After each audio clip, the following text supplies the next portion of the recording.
Hi everybody, David from Pinex01. Today's adventure video is going to be a little bit different. We're going to cover the topic of water again, and we're going to visit Mont Saint-Michel. But not the touristy type of visit with all the crowds and the smells and the sights on top of the island. Yet we're going to go circumventulate around along the rocky shores of the Atlantic Ocean. Or is that the English Channel or the North Sea? Not quite sure. Anyway, right there where the English Channel meets the Atlantic Ocean is Mont Saint-Michel. And we're going to investigate a very unique and one of the most important sites on the island for its history, as we're going to find out. So let's go check it out.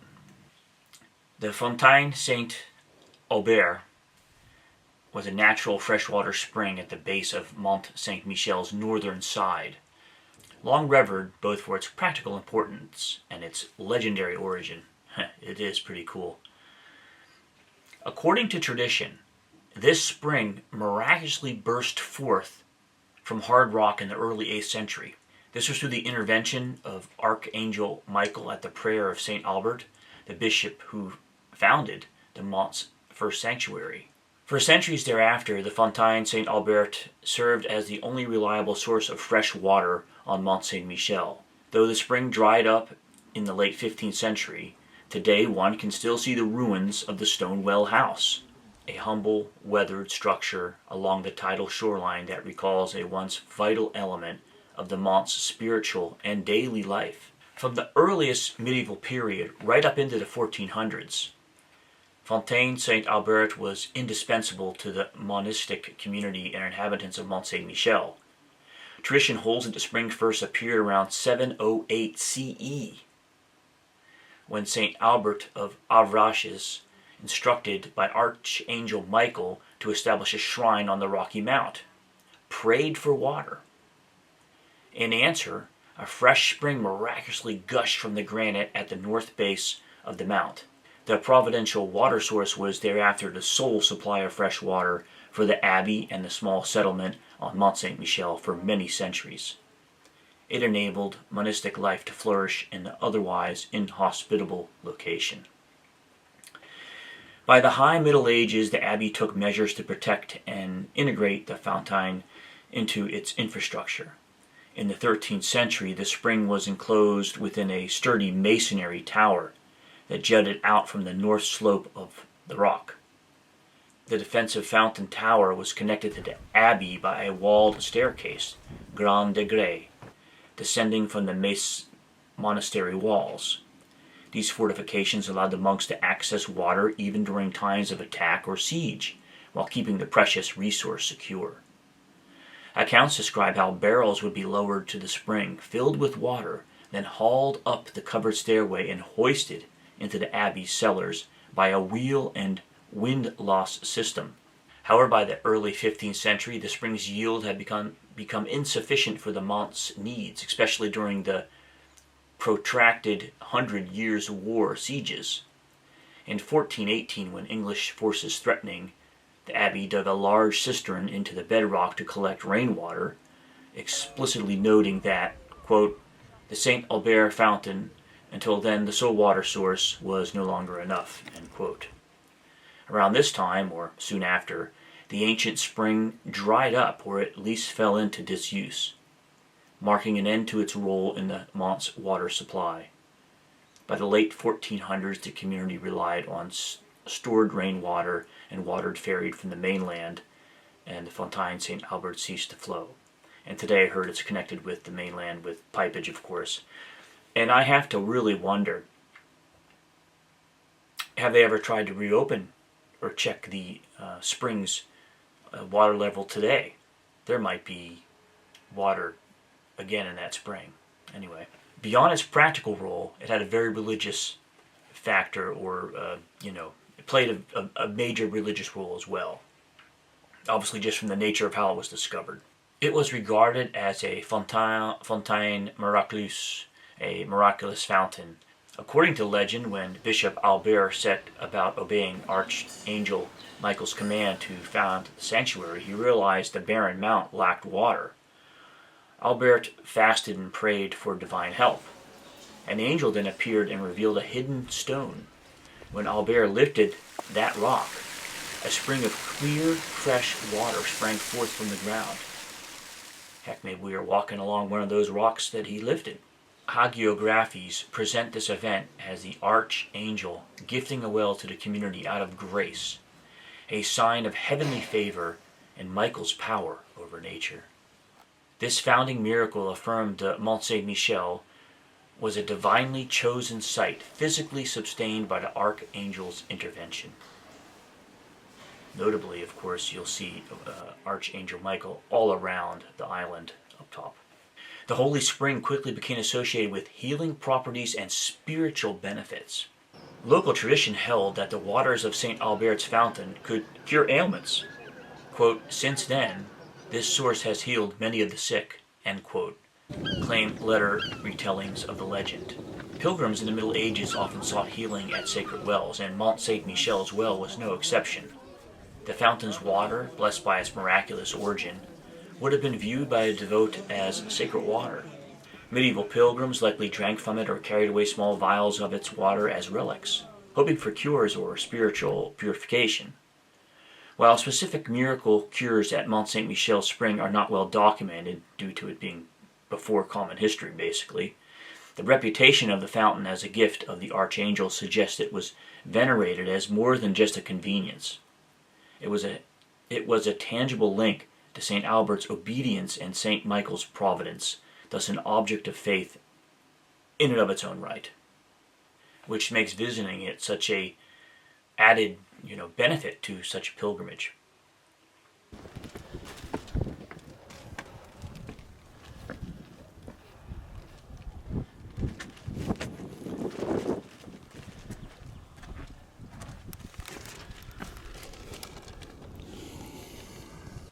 The very name Fontaine Saint-Aubert reflects its sanctified status, commemorating the holy Bishop Albert. In essence, the spring was integrated into the Mont's sacred topography, just as the abbey atop the rock represented the glory of heaven, the fountain below symbolized God's providence in sustaining his faithful. Mont Saint-Michel's religious practices centered on the Archangel, but popular piety would have included gratitude for the life-giving water that legend said Saint Michael himself provided. Even after it ran dry, the memory of the miraculous fountain persisted in local legend and contributed to Mont Saint-Michel's aura of the supernatural.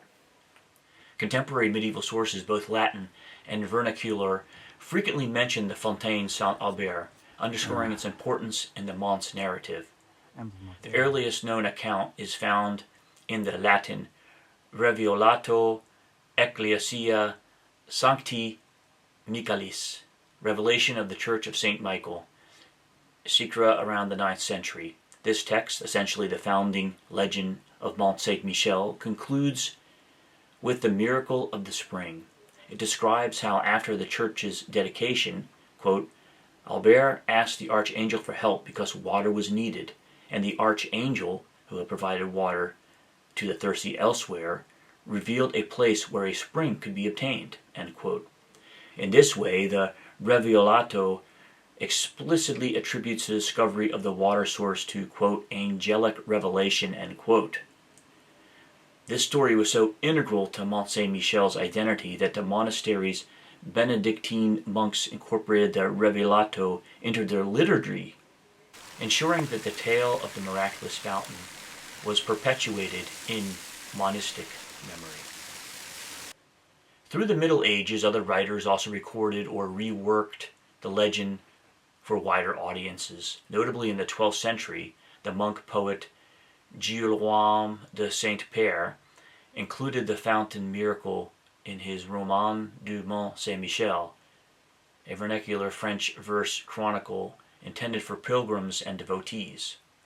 This text retold the founding legends in the common tongue, ensuring that the lay pilgrims would learn how Archangel Michael's intervention provided water on Mont Tombé.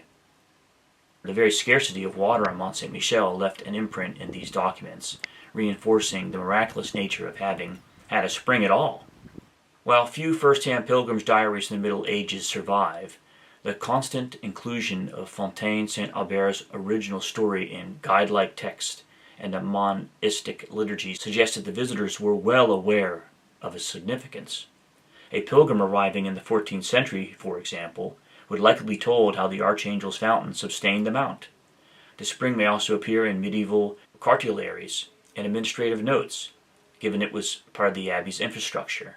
In some ecclesiastical and historical records from the 9th through 15th centuries consistently reference Fontaine Saint-Aubert, either in the context of the Archangel's miracles or the logistical challenges of life on the mount, testifying to its enduring presence in the medieval consciousness.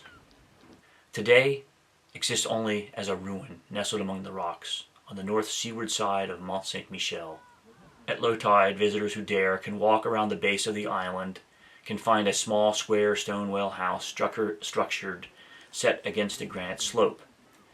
Above the arched doorway, one can still discern an inscription bearing the date 1757, indicating a renovation or reconstruction of the fountain structure in the 18th century. The building, a petite tower, or small tower, of simple design, conical vaulting, and a front pediment, now crumbling due to long neglect. Its front face has an opening that once led to the well shaft, which is now filled in and dry. The stones are stained with lichen and salt air, blending into the rugged shoreline. Without knowing its history, one might take it for an abandoned seaside hut. Surrounding the well house are the remnants of a medieval tower and the stairway that once safeguarded the fountain. Ruined masonry walls can be spotted stretching from the fountain up into the brush and brambles of the petit bois, the little wood on the steep slope. These vestiges are last traces of the covered staircase that connected the spring to the abbey above. Though mostly overgrown now, one can imagine the route by which monks would descend with high stone walls to fetch water. The original protecting tower has long since collapsed. What remains are low wall fragments and the base foundation in which the 18th century well structure sits. The site lies outside the main tourist paths on the northern foreshore of the mount and is often missed by visitors focused on the abbey and town. It is accessible during low tide, when the sand around the mount is exposed, but reaching it requires leaving the paved ramparts and walk and scrambling over rocks which can be slippery on the coast. There are no prominent signposts or modern markers at the fountain itself. I used Google Maps and it led me right to it. At least, I could see the picture of it and knew I was there. Its presence is thus relatively hidden, known mainly to locals, heritage enthusiasts, or those who specifically seek it out. And I found this kind of miraculous way as well, because that's a different story. Despite its obscurity, being at such a site is rather interesting. The sound of the nearby sea has replaced the trickle of fresh water, yet the site vividly recalls the medieval reality of life on Mont Saint-Michel, the ingenuity required to secure water, and the faith that once invested the spring with sacred meaning.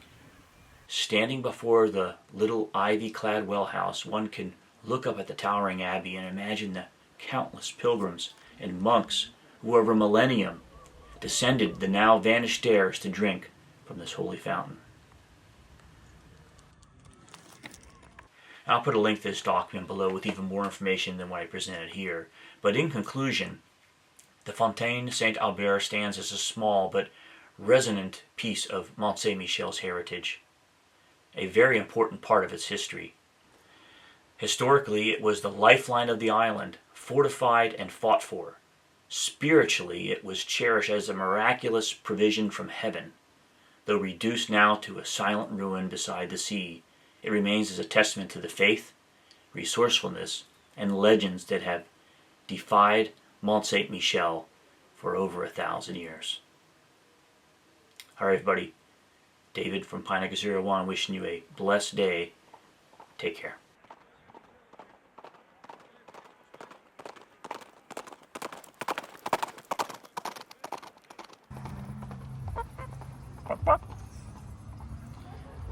Waar zijn je ogen?